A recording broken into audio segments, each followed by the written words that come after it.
What psychology says about obstacles. Believe it or not, most obstacles are in our heads. As a result, looking at psychology can help us learn how to overcome obstacles and live a better life. In this tutorial, I'm going to tell you the 3 biggest things that psychology says about obstacles. Let's get to it. Mindset matters. The most important thing that psychology teaches us about obstacles is that mindset matters. Countless of studies have shown that a person's mindset or perspective will make all the difference. Having a defeatist or fixed mindset is a recipe for disaster, while having an optimistic and growth mindset will help you overcome any obstacle that comes your way. The worst mindset that you can have when it comes to obstacles is viewing the world as against you or viewing yourself as a failure. Both of these mindsets are guaranteed to set you up for failure. This often incites a never-ending cycle of pessimistic mindsets. In contrast, one of the best mindsets to have is a growth mindset.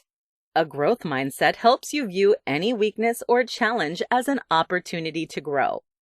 You don't get fixated on the negative.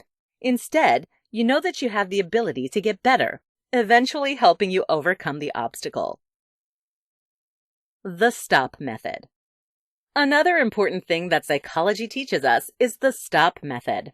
STOP is an acronym for stop, take a step back, observe, and proceed. This method may seem incredibly basic, and it is, with good reason. Begin by stopping what you're doing whenever you're faced with an obstacle. Stopping gives you the opportunity to take a step back and observe your own emotions. Your emotions need to be recognized in any obstacle to give you a bit of guidance about yourself and the situation.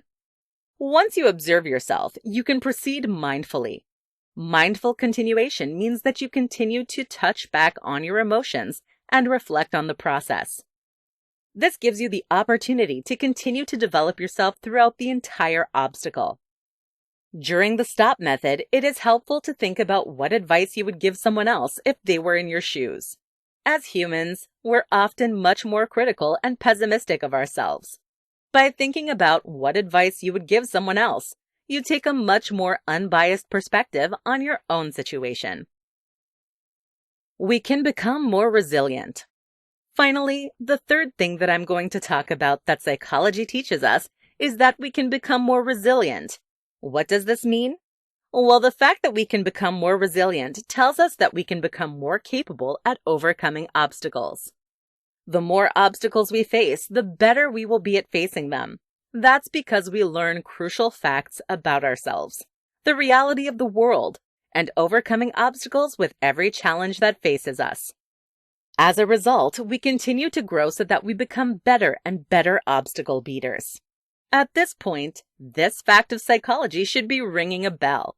Doesn't it sound like what the growth mindset teaches us? It does. The fact that we can become more resilient shows exactly how the growth mindset works in life. So have a growth mindset because it is realistic to our psychology. We can become more resilient as time goes on. Final thoughts. All in all, psychology teaches us that we really shouldn't be that scared of obstacles. Instead, psychology shows us that mindset matters. The STOP method works, and we can become more resilient. Together, these 3 teachings can help us overcome any challenge that comes our way.